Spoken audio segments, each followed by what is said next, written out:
নমস্কার, আরও একটি নতুন ভিডিওতে সবাইকে অনেক স্বাগত জানাই। সামনেই আসতে চলেছে বিপত্তারিণী পুজো। আষাঢ় মাসের রথযাত্রার সময় সোজা এবং উল্টো রথের মাঝে যে শনি এবং মঙ্গলবার পড়ে, এই দুই বারে বিপত্তারিণী ব্রত পালন করা হয়ে থাকে। তবে শনিবার যেহেতু শনি মহারাজের বার, তাই ওই দিন যে কোনো ব্রত পালনে কোনো ভুল হলে শনি মহারাজ অসন্তুষ্ট হতে পারেন। তাই এই ব্রত মঙ্গলবার পালন করার কথা বলা হয়ে থাকে। মা বিপত্তারিণী মা দুর্গারই 108টি রূপের মধ্যে একটি রূপ। মা আমাদেরকে সমস্ত বিপদ থেকে রক্ষা করেন, তাই পরিবারের মঙ্গল কামনায় মহিলারা এই ব্রত পালন করে থাকেন। চলো তাহলে পুজো শুরু করি। প্রথমেই আমি একটি সিংহাসনে লাল আসন পেতে গঙ্গাজল ছিটিয়ে একটু ফুল এবং আতপ চাল ছিটিয়ে মায়ের সিংহাসন প্রস্তুত করলাম। মাকে সিংহাসনে তোলার আগে একটি সর্ষের তেলের প্রদীপ এবং ধূপ জ্বালিয়েছি। এখানে আমি মায়ের এই চিত্রপটটিতে আজ পুজো করব। তোমরা চাইলে মা কালীর চিত্রপটেও পুজো করতে পারো, আর তা না হলে শুধু ঘট পেতেও কিন্তু বিপত্তারিণী পুজো করা যেতে পারে। এখানে আমি গঙ্গা মাটি নিয়েছি, এর উপর একটু পঞ্চশস্য দিয়ে দেব আর দেব একটু দুব্বা।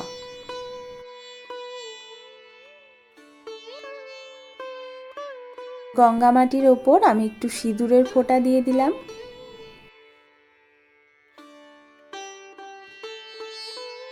পরিষ্কার জল দিয়ে ঘরটি পূর্ণ করে এর মধ্যে আমি একটু দেব আতপ চাল আর একটু দুব্বা দিয়ে দেব। এরপর আমি বেজোড় সংখ্যক আমের পল্লব নিয়েছি। এখানে 7টা পাতা আছে এই আমের পল্লবটাতে।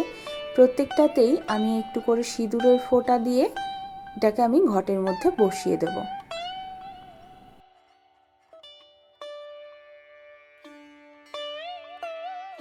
একটা পান পাতার ওপর সিঁদুরের ফোঁটা দিয়ে এটা আমি আমের পল্লবের ওপর বসিয়ে দেব।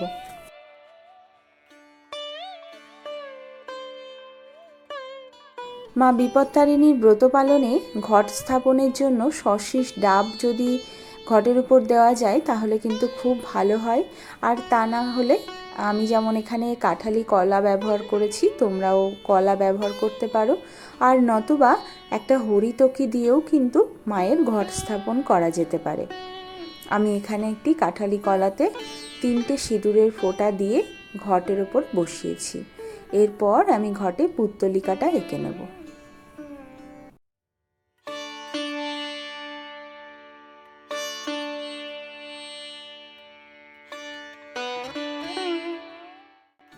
এরপর যে গঙ্গা মাটিটা বসিয়েছিলাম উলুধ্বনি দিয়ে মায়ের ঘরটি আমি সেখানে স্থাপন করব। পুজোর শুরুতেই আমি পুজোর সমস্ত সরঞ্জামে গঙ্গা জল ছিটিয়ে নিয়েছি। এরপর আমি আচমন করে নেব। হাতে একটু গঙ্গার জল নিয়ে নমো বিষ্ণু নমো বিষ্ণু নমো বিষ্ণু। এরপর গঙ্গার জল দিয়ে ভালো করে হাতটা আবার ধুয়ে নেব। ধুয়ে নিয়ে হাত জোর করে মন্ত্র বলবো। ওং অপবিত্র পবিত্র বা সর্বাবস্থান গত বিভা যৎস্বরে পুণ্ডরীকাক্ষ সবাজ্য অভ্যন্তর সূচি নমো সূচি নমো সূচি নমো সূচি। মায়ের পুজোর জন্য আমি লাল চন্দন বেটে রেখেছি। এরপর আমি একটা পরিষ্কার কাপড় নিয়ে নেব। এটাতে আমি একটু অগ্রু স্প্রে করে দেব, যে কোনো সুগন্ধি নিতে পারো। এরপর একটু লাল চন্দন নিয়ে নিলাম, নিয়ে এটা দিয়ে আমি ভালো করে মায়ের চিত্রপটটি একবার মুছে নেব।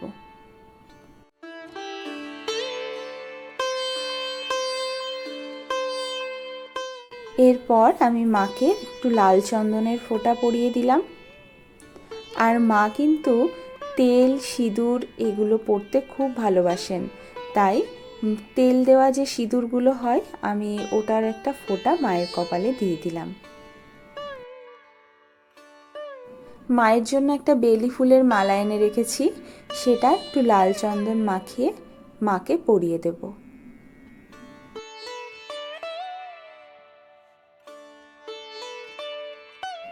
হাত জোর করে মাকে আহ্বান জানালাম। মায়ের জন্য আর একটা জবার মালা নিয়ে এসে রেখেছি, সেটাতেও একটু চন্দন মাখিয়ে মাকে জবার মালাটাও পরিয়ে দেব।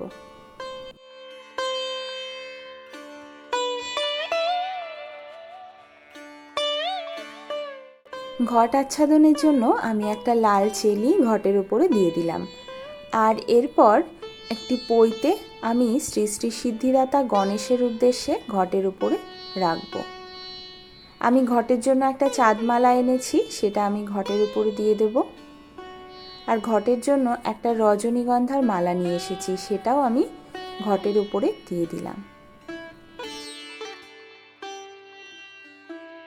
আমি সিদ্ধিদাতা গণেশের উদ্দেশ্যে এবং পঞ্চদেবতার উদ্দেশ্যে একটু সাদা চন্দন বেটে রেখেছি, সেটাই একটি ফুল দুব্বা নিয়ে মন্ত্র বলবো, এতে গন্ধপুষ্পে ওং গাং গণেশায় নমঃ বলে ঘটের ওপর ফুলটি দিয়ে দেব। এরপর আবারও হাতে ফুল নিয়ে পঞ্চদেবতার উদ্দেশ্যে ঘটের উপর আমি ফুল নিবেদন করে দেব। আবারও হাতে একটি জবা ফুল এবং বেলপাতা নিয়ে নিয়েছি, একটু লাল চন্দন মাখিয়ে নিয়ে মা বিপত্তারিণীর উদ্দেশ্যে আমি এই ফুলটি ঘটের উপরে নিবেদন করব। জয় মা।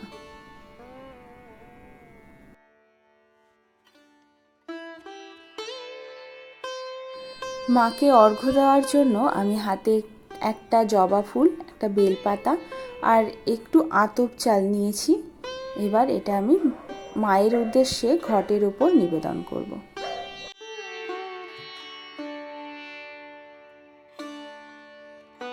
মায়ের জন্য আলতা, সিঁদুর, শাখা, পলা, নোয়া এনেছি, সেটা আমি মাকে একটা জবা ফুল দিয়ে নিবেদন করে দেব।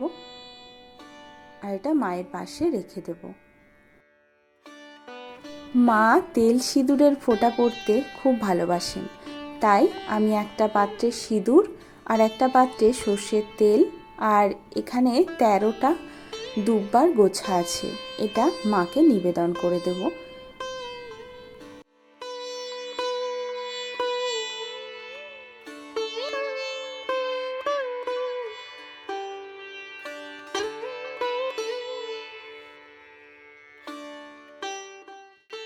আমি আবারও হাতে একটি জবা ফুল আর বেলপাতা নিয়ে মায়ের উদ্দেশ্যে মায়ের পায়ের কাছে এই ফুলটি নিবেদন করে দিলাম।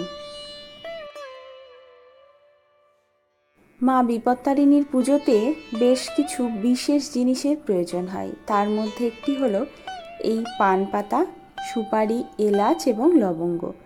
আমি একটা বাটাতে 13টা পান নিয়েছি, তার সাথে 13টা সুপারি নিয়েছি, 13টা এলাচ নিয়েছি এবং 13টা লবঙ্গ নিয়েছি। এটা মা বিপত্তারিণীর পুজোতে অবশ্যই দিতে হয়, এটা আমি মাকে নিবেদন করব। আমি এটার উপর একটা জবা ফুল আর একটা বেলপাতা দিয়ে দিলাম।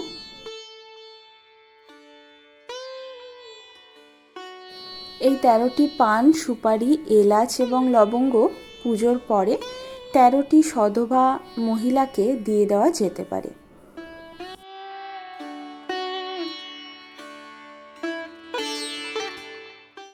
এরপর মাকে পুষ্পাঞ্জলি দিতে হবে, একই মন্ত্র দিয়ে 3 বার মাকে পুষ্পাঞ্জলি দেব। পুষ্পাঞ্জলির জন্য হাতে ফুল, বেলপাতা, লাল চন্দন সহযোগে নিয়ে নিলাম। মন্ত্র বলবো, ওং দুর্গাং শিবাং শান্তিকরিং ব্রাহ্মণী ব্রাহ্মণং প্রিয়ং সর্বলোক প্রাণীঞ্চ প্রণামামি সদা শিবং মঙ্গলাং শোভনং শুদ্ধাং নিষ্কলাং পরমাং কল্যাণং বিশ্বেশ্বরী বিশ্বমাতা চণ্ডিকাং প্রণমাম্যহ এষু পুষ্পাঞ্জলি গ্রহণ পরমেশ্বরী বিপত্তারিণী চণ্ডিকায় নমঃ। জয় মা বিপত্তারিণী, জয় মা।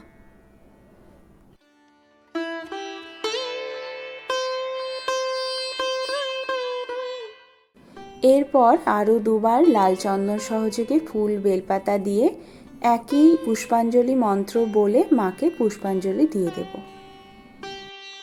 এরপর মায়ের সামনে জোর হাত করে মায়ের প্রণাম মন্ত্র পাঠ করব। ওং সর্বমঙ্গল্য মঙ্গলে শিবে সর্বার্থ সাধিকে শরণ্যে ত্র্যম্বকে গৌরী নারায়ণী নমস্তুতে সৃষ্টি স্থিতি বিনাশনম শক্তিভূতে সনাতনী গুণাশ্রয়ে গুণাময়ে নারায়ণী নমস্তুতে শরণার্থ দীনার্থ পরিত্রাণ পরায়ণে সর্বশক্তি হরে দেবী নারায়ণী নমস্তুতে। জয় মা, জয় মা। এরপর মায়ের জন্য যা যা ভোগের আয়োজন করেছি সেগুলো নিবেদন করার জন্য এখানে আমি মায়ের জন্য ফুলের আসন বিছিয়ে দিচ্ছি। আমার সিংহাসনটা যেহেতু ছোট, তাই আমি নিচেই ফুলের আসন বিছিয়ে ভোগ নিবেদন করব। ভোগ নিবেদনের আগে মায়ের পায়ের কাছে আমি এই লাল ডুরিটা তৈরি করে রাখবো, এবং এটা আমি কিভাবে তৈরি করব সেটাই তোমাদেরকে দেখাবো। এখানে একটা লাল ডুরি নিয়েছি আর 13টা দুব্বা আছে। এই লাল ডুরির দুই দিকে দুটো গিঁট দিয়ে নিয়েছি। এরপর এই দুটো গিঁটের থেকে পরপর আমি 5টা করে গিঁট দেব। আর এই দুটো গিঁট এবং 5টা 5টা 10টা মানে 12টা গিঁট হবে। এবং ঠিক মাঝখানটিতে আমি এই 13টা যে দুব্বা, এই দুব্বাটাকে নিয়ে 13 নম্বর গিঁটটা দেব। 13 নম্বর গিঁটটা দিয়ে এই দুব্বাটাকে সেট করলেই কিন্তু আমাদের বিপত্তারিণী পুজোর যে ডোরটা সেটা তৈরি হয়ে যাবে। এটা মায়ের পায়ের কাছে রেখে তারপর নারী পুরুষ নির্বিশেষে ডান হাতে বাঁধতে বলা হয়ে থাকে। এটা 13 দিন রাখার পর 14 দিনের দিন এটা খুলে ফেলা যায়। খুলে ফেলে পুকুরে বা জলে দিয়ে দেওয়া যেতে পারে, অথবা নিজের কাছে একটু যত্ন করে রেখেও দেওয়া যেতে পারে। যে কোনো শুভ কাজে সাথে করে নিয়ে গেলে মনে করা হয় সেই কাজে সফলতা আসে।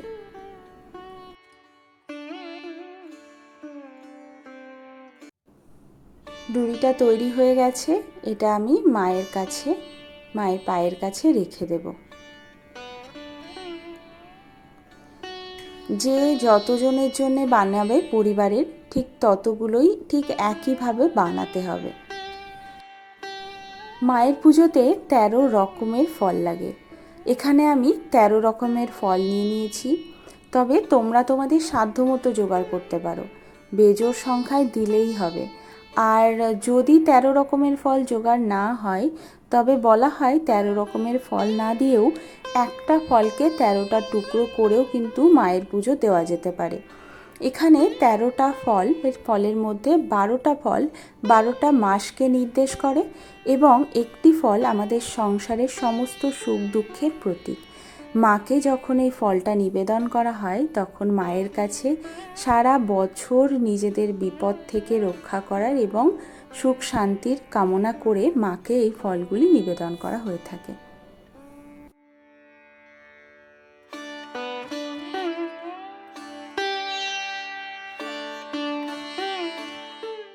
আমি এখানে পঞ্চদেবতার উদ্দেশ্যে একটি নৈবেদ্য নিবেদন করলাম। এরপর পঞ্চদেবতার উদ্দেশ্যে একটু খাওয়ার জল নিবেদন করলাম। মায়ের জন্য আমি এখানে আলাদা করে একটি নৈবেদ্য সাজিয়ে রেখেছি, সেই নৈবেদ্যটা আমি মাকে নিবেদন করে দেব।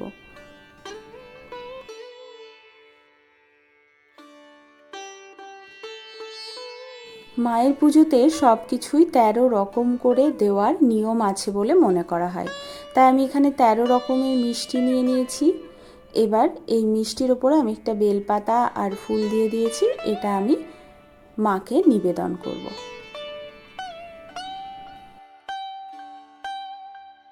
সব শেষে আমি মাকে খাওয়ার জল নিবেদন করে দিলাম।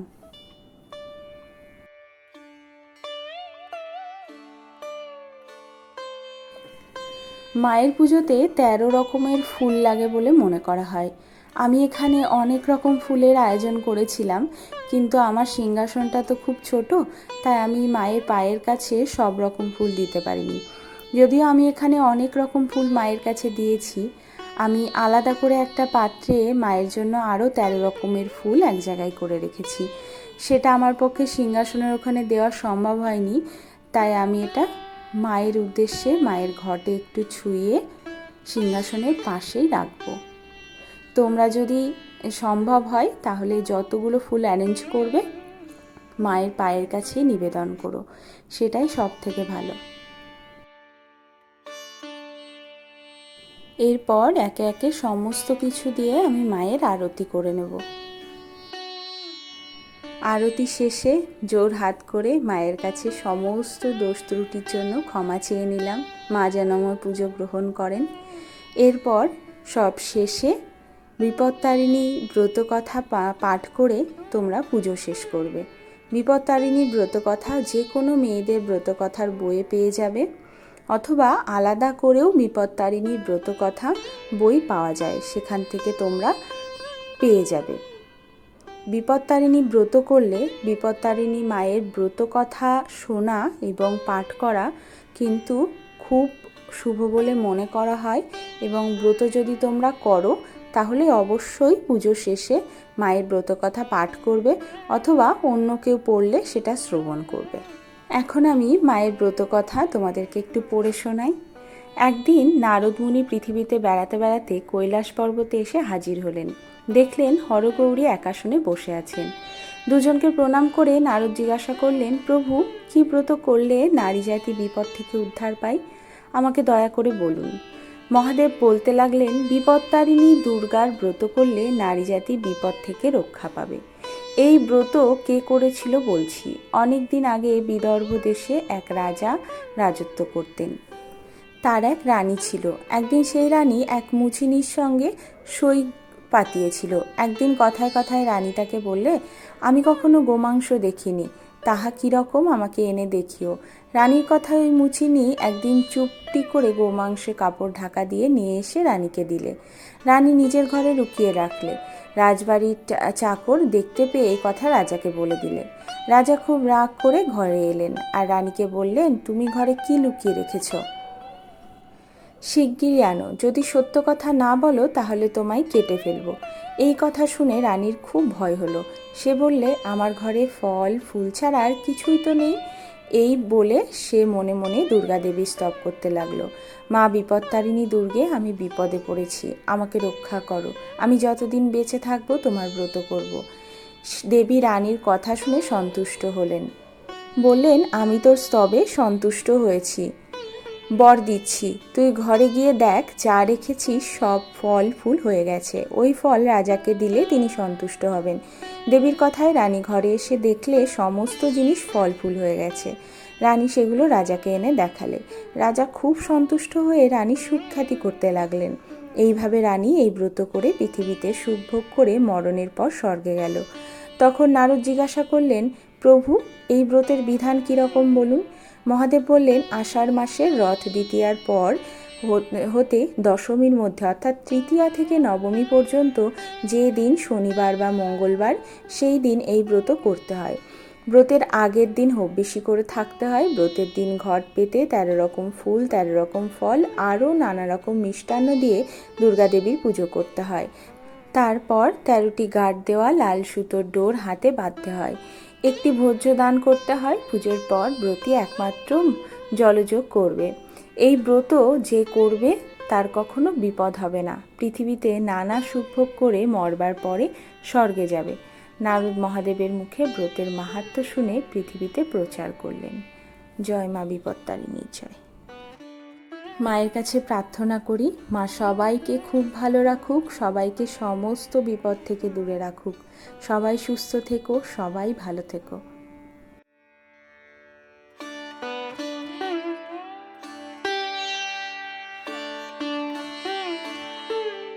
বিপত্তারিণী ব্রত যে দুটো ডেট আছে সে দুটো কিন্তু আগেই স্ক্রিনে দিয়ে দেওয়া হয়েছে, তোমরা ওখান থেকে চেক করে নিও। আর ভিডিও কেমন লাগলো সেটা অবশ্যই জানিও। ভালো লাগলে পাশে থেকো। সবাই খুব ভালো থেকো, সুস্থ থেকো। দেখা হবে নতুন আরও একটি ভিডিওতে।